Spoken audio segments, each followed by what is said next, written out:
warahmatullahi wabarakatuh. Perkenalkan, saya Safira Awaludin, Prodi Perpustakaan dan Ilmu Informasi, Fakultas Bahasa dan Seni, Universitas Negeri Padang. Baiklah, saya akan menjelaskan beberapa materi manajemen pengetahuan. Data adalah fakta, angka, atau hal atau kejadian tanpa konteks dan bersifat objektif. Fungsi dari data yaitu sebagai dasar perencanaan dan sebagai alat pengendali suatu aktivitas. Yang kedua, informasi. Informasi adalah data yang telah diorganisasikan atau dikelola sehingga mempunyai arti. Fungsi dari informasi yaitu menambah pengetahuan, mengurangi informasi yang tidak pasti, mengurangi risiko kegagalan, serta memberikan standar tertentu. Yang ketiga yaitu pengetahuan. Pengetahuan adalah informasi yang telah dikombinasikan dengan pemahaman dan potensi untuk menindaki yang lantas melekat di benak seseorang. Ciri-ciri pengetahuan ada 5. Yang pertama, empiris. Yang kedua, sistematis. Yang ketiga, objektif. Yang keempat, analitis. Yang kelima, verifikatif. Manajemen pengetahuan adalah proses sistematis untuk menemukan, memilih, mengorganisasikan, mencarikan, dan menyajikan informasi dengan cara tertentu yang dapat meningkatkan penguasaan pengetahuan dalam suatu bidang yang spesifik. Tujuan dari manajemen pengetahuan yaitu yang pertama, penghematan waktu dan biaya. Yang kedua, peningkatan aset pengetahuan. Yang ketiga, kemampuan beradaptasi serta peningkatan produktivitas. Manajemen pengetahuan sangat penting karena implementasinya memberi manfaat pada bidang operasi dan pelayanan, dapat meningkatkan kompetisi personal, memelihara ketersediaan knowledge dan inovasi, serta mengembangkan produk. Menurut Bukowitz dan William, siklus manajemen pengetahuan terbagi 7. Yang pertama, get, yaitu mencari informasi yang dibutuhkan untuk membuat keputusan, memecahkan masalah, atau berinovasi. Yang kedua, use, yaitu berkaitan dengan bagaimana menggabungkan informasi dengan cara yang baru dan menarik untuk mendorong inovasi organisasi. Yang ketiga, learn, yaitu tahap belajar yang mengacu pada proses formal dalam belajar dari pengalaman sebagai sarana untuk menciptakan keunggulan kompetitif. Yang keempat, contribute, yaitu berkaitan dengan mendapatkan karyawan untuk memposting apa yang telah mereka pelajari dengan basis pengetahuan komunal seperti repositori. Yang kelima, assess, yaitu penilaian yang mengacu pada model intelektual. Yang keenam, build, yaitu langkah dalam siklus manajemen pengetahuan yang memastikan bahwa model intelektual organisasi di masa depan akan terus layak dan kompetitif. Yang ketujuh, develop, yaitu tahap dari knowledge management untuk membuang kebudayaan, kebiasaan, atau ketetapan hasil dari penerapan knowledge management yang telah ditentukan setelah kadaluarsa atau tidak diperlukan lagi karena akan digantikan oleh knowledge yang lebih baik dan efektif.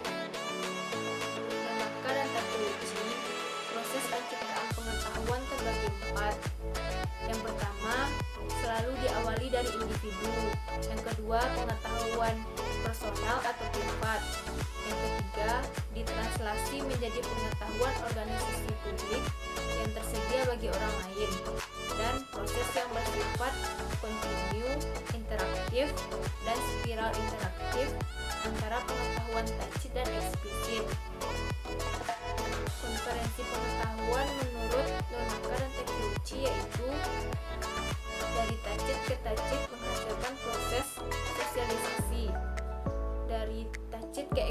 implisit menghasilkan proses eksternalisasi. Dari eksplisit ke eksplisit menghasilkan proses kombinasi.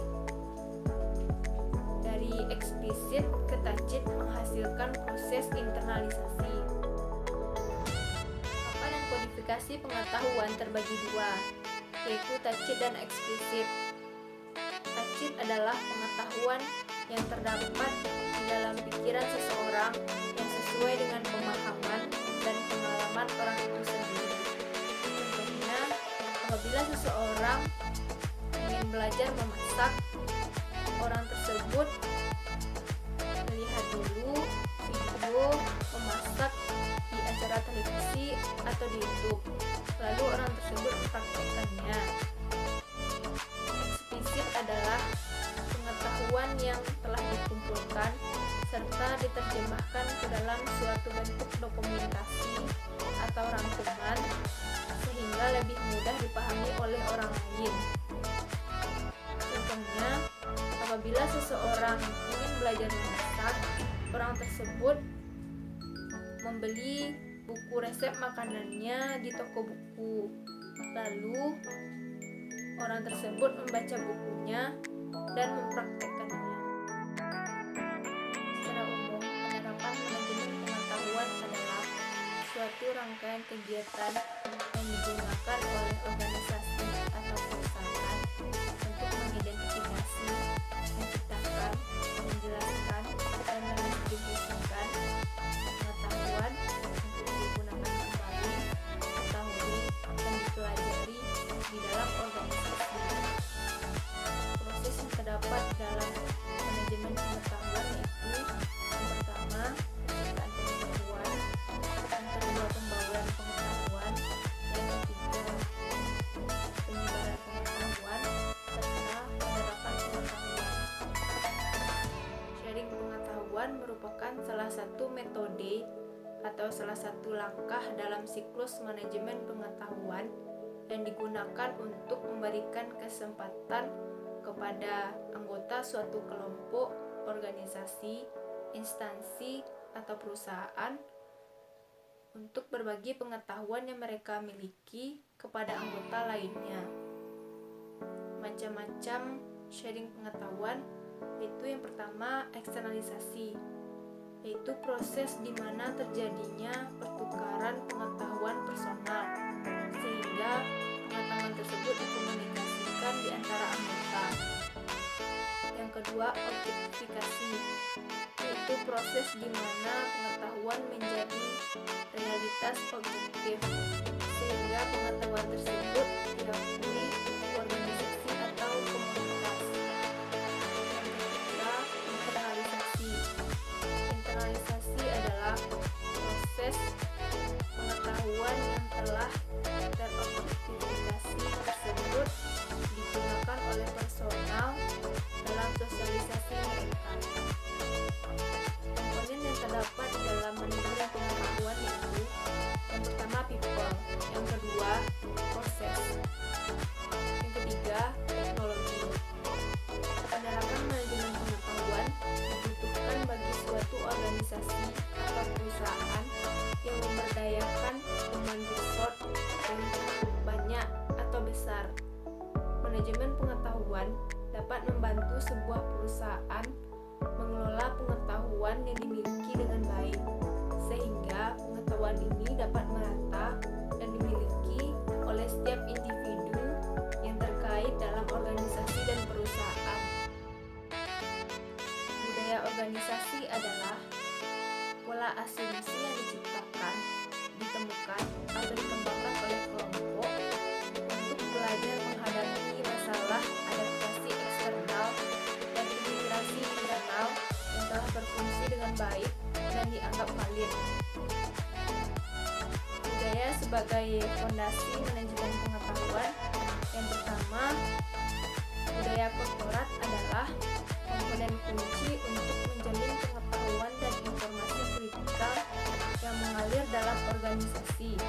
Yang kedua, budaya berbagi pengetahuan terbangun atas dasar kepercayaan. Yang ketiga, sistem komunikasi merupakan sarana penyebaran budaya. teknologi menurut Ruggles, yaitu sebagai perangkat yang meningkatkan dan memungkinkan pembuatan, kodifikasi, dan transfer pengetahuan. Klasifikasi teknologi menurut Rolet berdasarkan skema yaitu komunikasi, kolaborasi, penciptaan konten, pengetahuan konten, adaptasi, e-learning, perangkat personal, kecerdasan buatan, dan jaringan. Perangkat manajemen pengetahuan yang digunakan yaitu yang pertama, groupware dan collaboration tools, yaitu groupware mewakili software yang membantu kelompok kerja yang terhubung ke jaringan komunikasi untuk mengelola aktivitas mereka operasi yang didukung.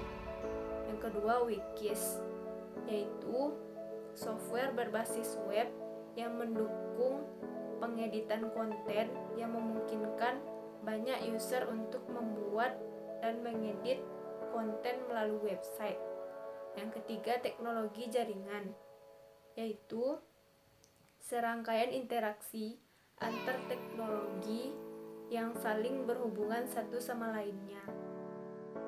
Tujuan manajemen pengetahuan untuk organisasi adalah untuk kemajuan di dalam organisasi, termasuk untuk meningkatkan keterampilan organisasi, inovasi, sharing hal-hal yang sudah dipelajari, dan perkembangan yang secara terus-menerus ada dalam organisasi. Salah satu langkah yang dapat dilakukan untuk membangun dukungan manajemen pengetahuan di organisasi adalah harus men-sharing pengetahuannya kepada anggota lain sehingga tercipta pemikiran yang sama dan dapat mencapai tujuan yang diharapkan. Contoh penerapan manajemen pengetahuan di PT Unilever Indonesia yaitu yang pertama, komunikasi pemasaran yang bersifat one voice. Yang kedua, pengembangan sumber daya manusia. Yang ketiga, budaya watching. Yang keempat, budaya sharing knowledge. Menurut Hansen, Nohria, dan Tierney, strategi dalam mengelola manajemen pengetahuan terbagi dua. Yang pertama, codification strategi, yaitu pengetahuan yang diterjemahkan ke dalam bentuk eksplisit secara berhati-hati yang disimpan dalam basis data sehingga pengguna yang membutuhkan dapat mengakses pengetahuan tersebut.